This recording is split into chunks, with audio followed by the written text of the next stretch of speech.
தமிழ்நாடு அரசு தன்னுடைய பட்ஜெட் லோகோவாக அப்படின்ற ஒரு சிம்பிளாக பயன்படுத்தி இருந்தாங்க. ருபியோட சிம்பிள நீங்க எப்படி அப்படின்னு சொல்லி மாத்தலாம் அப்படின்னு சொல்லிட்டு ஒட்டுமொத்த பிஜேபியுமே அதற்கு மிகப்பெரிய ஒரு எதிர்ப்பு.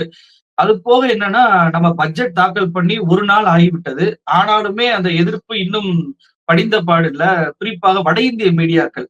முதலமைச்சர் தேசத்தையே பிளக்க நினைக்கிறார், நாட்டை துண்டாட நினைக்கிறார், அவர் மீது கேஸ் ஃபைல் பண்ணணும், போலீஸ் கேஸ் போடணும், அவர் எந்த ஒரு நேஷனல் ஐடென்டிட்டியுமே விரும்புவதில்லை அப்படின்ற ஒரு முத்திரையை குத்துவதை பார்க்க முடியுது. குறிப்பாக இந்த அர்னாப் கோஸ்வாமி அவருடைய நிகழ்ச்சிகள் அப்படிப்பட்டதாக இருப்பதை பார்க்க முடியுது. நீங்க எப்படி பாக்குறீங்க? அதாவது பத்திரிகையாளர்களை பொறுத்தவரையில முதலில் ஒரு முன்முடிவோடு எந்த விஷயத்தையும் அணுகக்கூடாது. நீங்கள் ஒரு விவாதத்துக்கு அழைத்து விட்டு, அந்த விவாதத்திலே பேசக்கூடியவர்களினுடைய கருத்து என்னவாக இருக்கிறது? அந்த கருத்து உண்மையிலேயே உண்மைத்தன்மையுடைய கருத்தாக இருக்கிறதா? அல்லது உண்மைக்கு மாறான கருத்தாக இருக்கிறதா? என்பதை வைத்துத்தான் ஒரு நெறியாளர் தன்னுடைய கருத்தை முதலில் வெளிப்படுத்திட வேண்டும். நீங்கள் இந்த நேர்காணலுக்கு என்னை அழைக்கிற போதே ஒரு முன்முடிவோடு என்னை அறிவித்து, அழைத்து பேச உட்கார வைத்தால், என்னுடைய கருத்துக்களை எப்படி நீங்கள் மக்களிடத்திலே கொண்டு சேர்க்க முடியும்? நான் தான் இந்த நிகழ்ச்சியினுடைய பங்கேற்பாளர். என்னுடைய கருத்துக்கு தான் முக்கியத்துவம் தர வேண்டும். அதனால தான் என்னிடத்திலே நேரம் கேட்டு என்னை இங்கே அமர வைக்கிறீர்கள். இதுதானே மரபாக இருக்க முடியும். ஆனால் எல்லோரையும் அழைத்துவிட்டு இவரே ஒரு கருத்தை முன்முடிவோடு அணுகுகிறார். என்ன சொல்கிறார்? இந்தியாவினுடைய மூவண்ணத்தை அவர் ஏற்க மறுக்கிறார். இந்தியாவினுடைய ஒருமைப்பாட்டை அவர் சிதைக்க பார்க்கிறார். இன்னும் என்னெல்லாம் அவர் நினைத்துக் கொண்டிருக்கிறார், என்னவெல்லாம் செய்ய போகிறார் என்பது நமக்கு தெரியவில்லை என்று அவர் சொல்கிறார். முதல்ல இந்தியாவினுடைய ஒருமைப்பாடு இந்த போட்டதன் மூலமாக பாதிக்கப்பட்டுச்சான்னு கேட்டா இல்ல. ஏன்னா இவங்க ஒரு சைன் கொண்டு வந்திருக்கிறாங்கல்ல, இது அந்த டாலர் போன்ற சைன் மாதிரி அந்த ஒரு ரூபாய்க்கான சைனை கொண்டு வந்திருக்காங்க. இதுவரைக்கும் எல்லா மாநில அரசுகளும் இதை பின்பற்றி இருக்கிறா அப்படின்னு கேட்டா 2014 மோடி அரசு பொறுப்பேற்றுக் கொண்டது. மோடி அரசு பொறுப்பேற்றுக் கொண்டதற்கு பிறகு 2015ஆம் ஆண்டு அசாம் மாநிலத்தினுடைய பட்ஜெட்டை நான் இன்றைக்கு காலையில ரெஃபர் பண்ணும்போது, அசாம் மாநிலத்தினுடைய பட்ஜெட் எல்லா இடங்களிலும் RS என்று ருபீஸ்ல தான் மென்ஷன் பண்ணியிருக்கிறாங்க. இது 2015 அசாம் மாநிலத்துல நடந்தது. 2016 மகாராஷ்டிரா மாநிலத்துல பட்ஜெட். 2016 மகாராஷ்டிரா மாநில பட்ஜெட்ல என்ன பண்ணிருக்கிறாங்கன்னா ருபீஸ் தான் குறிப்பிட்டிருக்கிறாங்க. எந்த இடத்துலயும் இந்த சைனை குறிப்பிடல. இதெல்லாம் ஒரு புறம் இருக்கட்டும். இன்னும் மிக முக்கியமாக நிர்மலா சீதாராமன் அம்மையார் முதல் பட்ஜெட்டை அவருடைய நிதியமைச்சர் பொறுப்பேற்றதற்கு பிறகு தாக்கல் செஞ்சார்ல, அந்த பட்ஜெட்லயே மொத்தம் 128 பக்கத்துல ருபீஸ் தான் மென்ஷன் பண்ணிருக்கிறாங்க. அப்போ ஒன்றிய அரசு எதை செய்திருக்கிறதோ, மராட்டிய மாநில அரசு எதை செய்ததோ, அசாம் மாநிலத்தினுடைய அரசு எதை செய்ததோ அதைத்தான் இங்கே நம்முடைய தமிழ் மக்களுக்கு புரிகிற வகையில் ரூபாயினுடைய முன்னெழுத்தை என்று இங்கே வைத்தார். நீங்க ஒண்ணு வேணும், மல்லிகை கடை கணக்குல இருந்து மொய் எழுதுற நோட்டு கணக்கு வரைக்கும் பாத்தீங்கன்னா போட்டுதான் எழுதுவாங்க. மொய் கவர் போய் நீங்க பெட்டி கடையில வாங்குனீங்கன்னு வச்சுக்கோங்களேன், 2 தான் அதுல மென்ஷன் பண்ணிருப்பாங்க. வாழ்த்துகிறோம்ன்ற ஒரு வாசகத்தை மென்ஷன் பண்ணி 2 பூவை போட்டிருப்பாங்க. யார் கொடுக்க போறாங்கிறத போட்டிருப்பாங்க. கீழே RS அல்லது ரூபாய்ன்னு போட்டு அங்க ஒரு ஸ்லாஷ் போட்டு ஒரு ஹைஃபன் போட்டிருப்பாங்க. அது என்னன்னா அதுக்கு பக்கத்துல நீங்க 501, 1001, 50,001 எது வேணுமோ ஃபில் பண்ணிக்கலாம். அப்ப அது எதனுடைய குறியீடு அப்படின்னு சொன்னா ரூபாயினுடைய குறியீடாகத்தான் நீங்கள் அதை பார்க்க வேண்டும். இதுல இவ்வளவு பெரிய இறையாண்மைக்கு எதிராக நடந்துருச்சு அப்படின்னா நீங்க அப்ப மொய் கவர் போடுறவனு பூரா அரெஸ்ட் பண்ணி தேசிய பாதுகாப்பு சட்டத்துல கைது பண்ணி உள்ளார வைக்கணும். நிர்மலா சீதாராமன் அம்மையார் பட்ஜெட் தாக்கல் பண்ணாங்கன்னு சொன்னேன் இல்லையா, அதுல 127 பக்கம் குறிப்பா இதுல RS ருபீஸ் மென்ஷன் பண்ணிருக்காங்கல்ல, நீங்க முதல்ல அவங்களதான் கைது செய்யணும். முதல்ல அவங்களதான் தேசிய ஒருமைப்பாட்டுக்கு எதிரானவராக முன்னிறுத்தணும். இதையெல்லாம் செய்யாம திடீரென இப்போது முதலமைச்சரினுடைய இந்த ஒரு அணுகுமுறைய நீங்க கையில எடுத்து பேசுறதுன்னு இருக்குல்ல, அதுவும் அர்னாப் கோசாமி மாதிரியான ஆட்கள்லாம் ஏதோ இந்தியாவினுடைய ஒருமைப்பாட்டையே பாதுகாக்க வந்தவர்கள் போல பேசுறேன். நான் என்ன கேட்கிறேன்னா சார், இந்தியாவினுடைய ஒருமைப்பாடு எப்போது சிதையும்? இந்தியாவுக்கு ஒருமைப்பாடு எங்கிருந்து வந்தது? முதல்ல அதை நீங்க ரொம்ப கவனமா உள்வாங்க. ஒரு ஊடகவியலாளரா நீங்க பேசுறீங்களே, முதல்ல நீங்க ஒரு புரிதலோட இருக்கீங்களா அப்படிங்கிறது இருக்கு. இந்தியா என்பது பல மாநிலங்களினுடைய தொகுப்பு. அப்ப பல மாநிலங்களினுடைய தொகுப்புக்கு ஒரு ஒருமைப்பாடு வரணும், ஏதாவது ஒரு இடத்துல புடிச்சு நிறுத்தணும்னா அதுதான் இந்தியாவினுடைய இறையாண்மை என்கிற இடத்துல கொண்டு நீங்க நிறுத்துறீங்க. அப்ப என்ன ஒருமைப்பாடாக இருக்க முடியும்? வேற மொழி பேசுறாங்க, வேற கலாச்சாரத்தை வச்சிருக்கிறாங்க, அவரவர்களுக்கென்று ஒரு வாழ்வியல் நெறி இருக்கிறது. ஒட்டுமொத்த இந்தியர்களுக்கும் ஒரே வாழ்வியலா, ஒரே உணவு முறையா, ஒரே கலாச்சாரமா? இல்ல. எல்லாம் வெவ்வேறாக இருக்கிறது. அப்போ எது கொண்டு வந்து முன்னால் நிறுத்துதுன்னா, இந்திய அரசியலமைப்பு சாசன சட்டம் தான் எல்லோரையும் ஒன்று என உணர வைக்கிறது. நீங்க வந்து கேரள மாநிலத்துல கொலை செய்துட்டாலும் அதற்குண்டான தண்டனை, தமிழ்நாடு மாநிலத்துல கொலை செய்துட்டாலும் அதற்குண்டான தண்டனை, டெல்லி மாநிலத்துல கொலை செய்துட்டாலும் அதற்குண்டான தண்டனை. இது எல்லாமே பொது. அப்ப எது உங்களை இணைக்குது? இந்திய அரசியலமைப்பு சாசன சட்டம் தான் உங்களை இணைக்குது. அதுதான் இந்தியாவினுடைய ஒருமைப்பாடு, ஒற்றுமையை உணர்த்துகிற ஒரே ஒரு மையப்புள்ளி அதுதான். அதை திருத்துனாங்களே மோடியினுடைய அரசு. எத்தனை முறை அதுல அமெண்ட்மெண்ட் கொண்டு வர்றாங்க. அதுல பல்வேறு மாபாதக செயல்களை செய்யறாங்களே. அதுல மதச்சிறுபான்மையினரை நசுக்கிறதுக்கான வேலையை செய்யறாங்களே.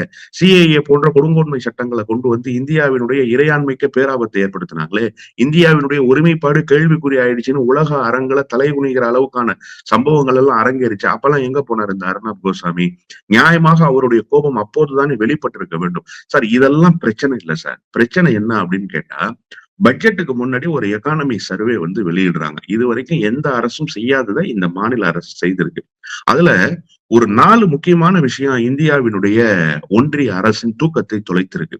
தனிநபர் வருமானம் இருக்குல்ல, தமிழ்நாட்டினுடைய தனிநபர் வருமானம் 2,78,000 கோடி ஒரு தனிநபர் வருமானம் ஆண்டொன்றுக்கு தமிழ்நாட்டுல அப்படின்னு ஒரு சர்வேவை வெளியிடுறாங்க அந்த எக்கானமி சர்வேல. அது எதை குறிக்குது அந்த 2,78,000 கோடி அப்படின்னு சொன்னா, ஒட்டுமொத்த இந்தியா முழுமைக்கும் இருக்கக்கூடிய தனிநபர் வருமானம் இருக்குல்ல, அந்த தனிநபர் வருமானத்தை விட 1.6 மடங்கு தமிழ்நாட்டுல அதிகம். அப்பனா நீங்க தமிழ்நாட்டுல தனிநபர் வருமானத்தை நீங்க கணக்கிட்டு பாத்துக்கோங்க. இது ஒண்ணாச்சா? இப்ப ஒட்டுமொத்த இந்தியாவினுடைய ஜிடிபி 100 அப்படித்தானே முழுமையடையுது 100 விழுக்காடுன்றது. அந்த 100 விழுக்காடுல 9.21 விழுக்காடு தமிழ்நாட்டினுடைய பங்களிப்பு. தமிழ்நாட்டினுடைய ஜிடிபி தான் இன்றியமையாததாக இருக்கு. அப்ப எத்தனை பர்சன்ட்? ஆல்மோஸ்ட் 10%. மொத்தம் எத்தனை மாநிலங்கள் சார் இருக்கு? ஏன் சார் மத்த மாநிலங்கள்லாம் இப்படி 10% பங்களிப்பு கொடுக்கல ஜிடிபிக்கு?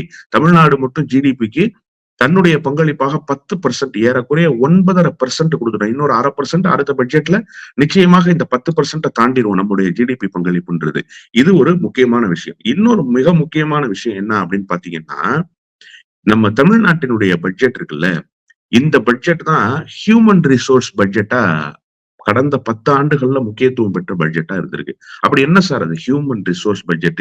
யாருமே தாக்கல் செய்யாத பட்ஜெட்டை தாக்கல் பண்ணிட்டாங்களா அப்படின்னு கேட்டா, நீங்க மனிதவள மேம்பாடு 2 விஷயத்த முன்னிறுத்தி தான் சார் இருக்கு. ஒண்ணு கல்வி, இன்னொன்னு மருத்துவம். எல்லோருக்கும் எல்லாமும்னு ஒரு முழக்கத்தை முன்வைக்கிறாருல்ல முதலமைச்சர். எல்லோருக்கும் எல்லாம்னா என்ன அர்த்தம்?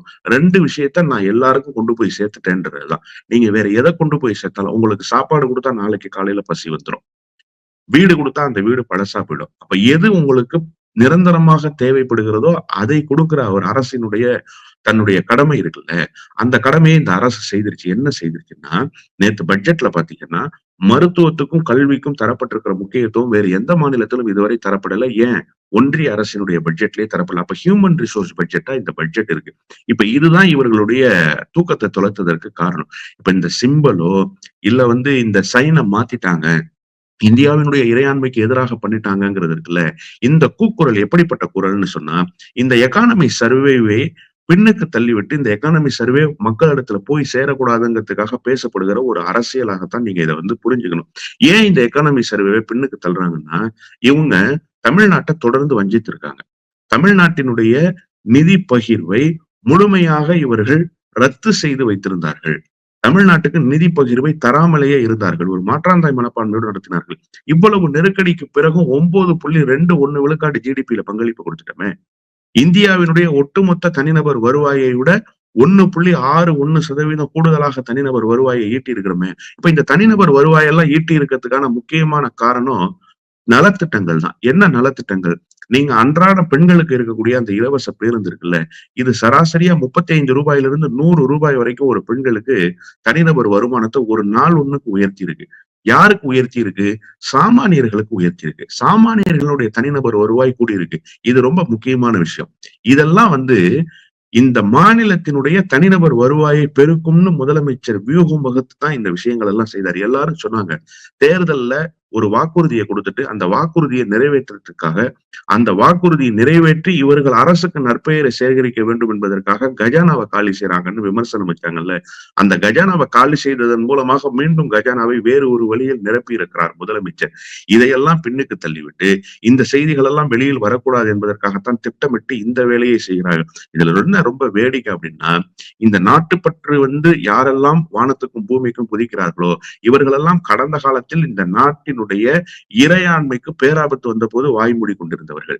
இந்த நாட்டினுடைய ஒருமைப்பாட்டுக்கு பேராபத்தும் சவால்களும் வந்த போது வாய்மூடி கொண்டிருந்தவர்கள். ஏன் சார் மணிப்பூர்ல ஒரு சிறிய மாநிலம் சார், அந்த மாநிலத்துல இவ்வளவு பெரிய மோசமான ஒரு சூழல் வந்திருக்கு, அதெல்லாம் இறையாண்மையை பாதிக்கலையா? ஆயுதங்களை தேக்கி வைத்திருந்த ஆயுத கிடங்குகளை அரசினுடைய காவல்துறை உதவியோடு கலவரக்காரர்கள் தீயிட்டு கொளுத்தினார்கள். அப்போதெல்லாம் இறையாண்மைக்கு ஆபத்து வரலையா? அப்பெல்லாம் எங்க போனாரு இந்த அர்னாப் கோசாமி? வாயில எதை வச்சிருந்தாரு இந்த அர்னாப் கோசாமி? நம்ம கேட்க முடியும் தானே. நீங்க பத்திரிகையாளர் என்பவர் எப்படி இருக்கக்கூடாது என்பதற்கு அர்னாப் கோசாமி போன்றவர்கள் முன்னுதாரணமாக மாறி இருக்கிறார்கள். கோடி மீடியா அப்படிங்கிற அந்த இது இருக்குல்ல, அதை விட இன்னும் ஒரு மடங்கு கோடி மீடியாவை தாண்டி அவருக்கு காவடி தூக்குகிற வேலையை இவர்கள் செய்து கொண்டிருக்கிறார்கள் என்பதைத்தான் நேற்றுக்கு அவருடைய கதறல்கள் உணர்த்தின.